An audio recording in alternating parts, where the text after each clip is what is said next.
नमस्कार मैत्रिणींनो, आज आपण पुरण करण्याची सोपी पद्धत बघणार आहोत।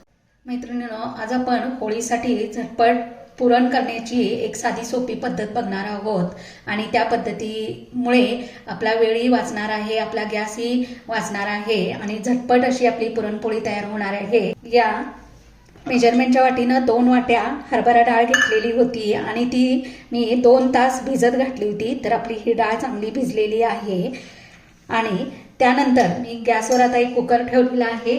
या कुकरमध्ये मी जेवढी डाळ आहे त्याच्या दुप्पट, म्हणजे आता या ठिकाणी 2 वाट्या डाळ आहे, तर हे जे पाणी आहे उकळलेलं पाणी आहे म्हणून मी सांडशीनं पकडलेलं आहे।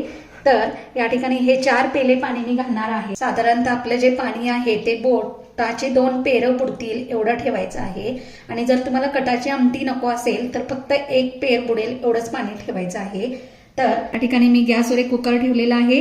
आता मी दाखवलेलं उकळलेलं पाणी या कुकरमध्ये घातलेलं आहे। आता ही जी डाळ आहे ती या मी कुकरमध्ये घालत आहे। तर इथे मी कुकरमध्ये डाळ टाकलेली आहे। यामध्ये आपण 1 चमचा तूप घालणार आहे, कारण तुपामुळे काय होतं, पुरणाला एकदम छान असा मऊपणा आणि सुगंध येतो। त्यानंतर या ठिकाणी आपली हरभऱ्याची घरची डाळ असेल तर ती जराशी व्हाईट कलरमध्ये असते, पांढरी असते, त्यामुळे पुरणाला कलर येत नाही। म्हणून आपण या ठिकाणी पाऊण चमचा हळद घालणार आहे आणि हे सगळं ढवळून घेऊन कुकरच्या 4 शिट्ट्या करून घेणार आहोत। ठेवलेला आहे आताच आपण इथे कुकर लावलेला आहे। तर याच्यासाठी कणिक कशी तयार करायची ते आपण या ठिकाणी बघणार आहोत। तर मी 1 वाटी या ठिकाणी हरभरा डाळीसाठी 1 वाटी गव्हाचं पीठ घेत आहे। हे पीठ मी व्यवस्थित चाळून घेत आहे। तर हे जे पीठ चाळून घेतलेलं आहे येथे मी या चमच्याने 2 चमचे मैदा घालत आहे।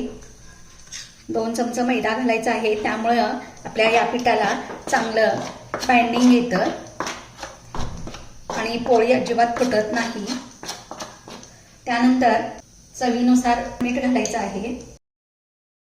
ज्या चमच्याने आपण मैदा घेतला त्याच चमच्याने मी येथे तेलाचं मोहन घालणार आहे। तर येथे बघू शकता तुम्ही, त्यामुळं कणकेला अगदी छान मऊपणा येतो। तुम्हाला जर या ठिकाणी तूप वापरायचं असेल तर तुम्ही तूपही वापरू शकता। हे सगळं एकसारखं हलवून घ्यायचं आहे, म्हणजे हे मोहन या पिठाला चांगलं लागतं। मैदा जास्ती घालायचा नाही, त्या कधी कधी मैद्यामुळे पोळ्या वातडल्या पण जातात, त्यामुळं थोडासाच 2 चमचे मैदा घालायचा आहे। हे मोहन चांगलं या पिठाला चोळून घ्यायचं आहे।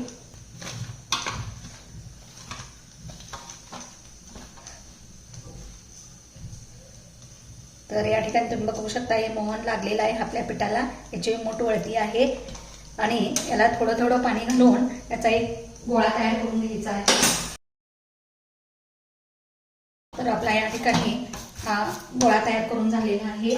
या गोळ्याला मी थोडंसं तेल लावून त्याला 10 मिनिटं भिजत ठेवत आहे। तर इथे आपला कुकर झालेला आहे, कुकर गारही झालेला आहे। तर या ठिकाणी तुम्ही बघू शकता, तर या ठिकाणी आपली डाळ एकदम छान अशी शिजलेली आहे। या ठिकाणी बघू शकता एकदम अशी पुरणच तयार झालेलं आहे। आता यातल्या कटाच्या आमटीसाठी लागणारं जे येळवणी आहे ती मी या ठिकाणी एका भांड्यात काढून घेत आहे। आमटीसाठी लागणारं जे येळवणी आहे ते मी या ठिकाणी काढून घेत आहे। तर येथे या ग्लासने हे जे पुरण आहे असं या पुरणावर हा पेला घासून घ्यायचा आहे। नाही ते मिक्सर ना पाटावर वंटा शिवाय आपण या ठिकाणी हे पुरण करत आहोत अगदी साध्या सोप्या पद्धतीनं।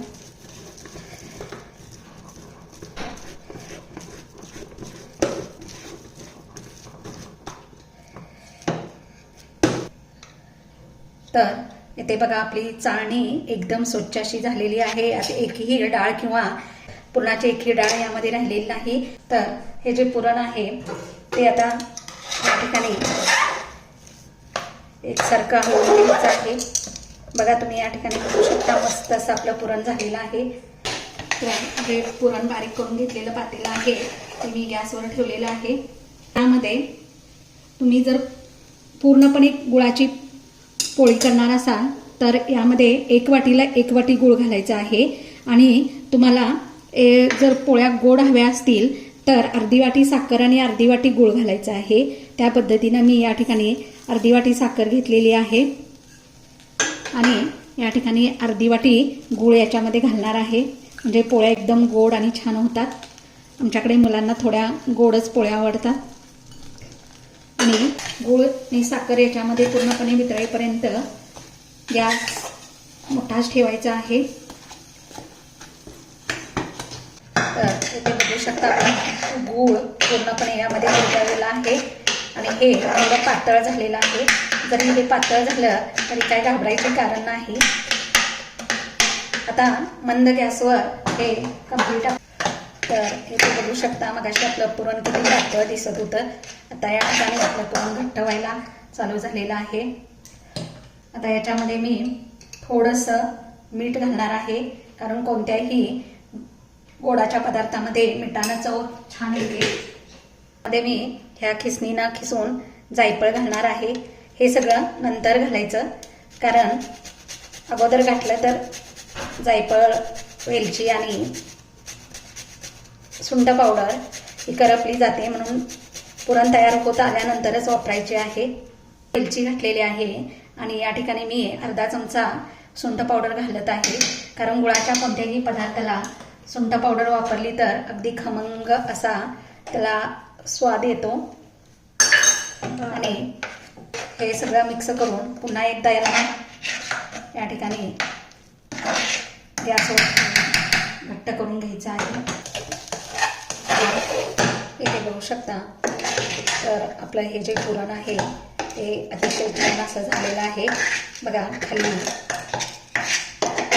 सुद्धा लागलेलं नाही. आता हे पुरण झालं आहे की नाही हे कसं ओळखायचं तर आपण जो जे उलटणं किंवा चमचा वापरलेला आहे हलवण्यासाठी तो काय करायचा या पुरणामध्ये असा खोचून ठेवायचा. जर हा या ठिकाणी चमचा असाच राहिला तर आपलं पुरण तयार आहे. जर हा इकडे इकडे पडला तर अजून आपल्याला पुरण घट्ट करायचं आहे.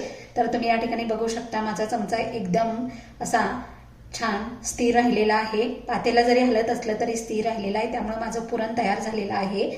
तर हे पुरण आता आपण थंड करून घ्यायचं आहे. आपलं पुरण गार झालेलं आहे आणि त्याचा मी या ठिकाणी असा गोळा करून घेतलेला आहे.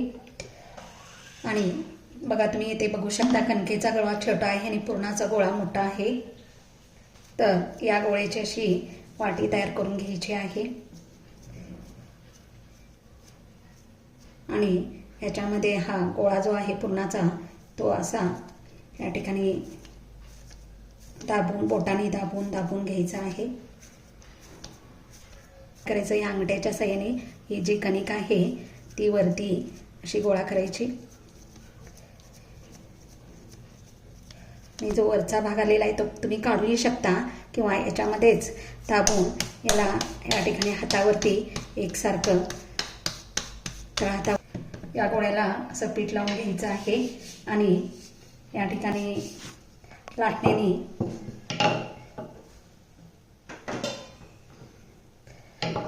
हलक्या हाताने हा गोळा लाटून घ्यायचा आहे. पुरण जास्त असल्यामुळे हा गोळा तुम्हाला मोठा वाटतो, पण हा गोळा मोठा नाही आहे. इथे तुम्ही बघू शकता आपली पोळी अशी लाटून तयार झालेली आहे. आता गॅसवर मी या ठिकाणी तवा ठेवा. हा जास्त गरम करायचा नाही, मीडियम गॅसवरच या ठिकाणी तवा ठेवायचा आहे. त्याच्यामध्ये असं तेल टाकून घ्यायचं आहे आणि ही जी पोळी आहे ही पोळी अलगद अशी टाकायची आहे. याच्यामध्ये ही पोळी या ठिकाणी अशी खालवून फुगल्यासारखी दिसत आहे, त्यानंतरच याला पलटवायची आहे. तर इथे तुम्ही बघू शकता आपली पोळी कशी टम्म फुगलेली आहे, छान अशी. आता गॅस मंद करायचा आहे, नाहीतर गुळाची पोळी असल्यामुळे लगेच करपते. तर इथे या पोळीला तुम्हाला कमी जास्त तेल जसं हवं असेल तसं तेल लावून घ्यायचं आहे.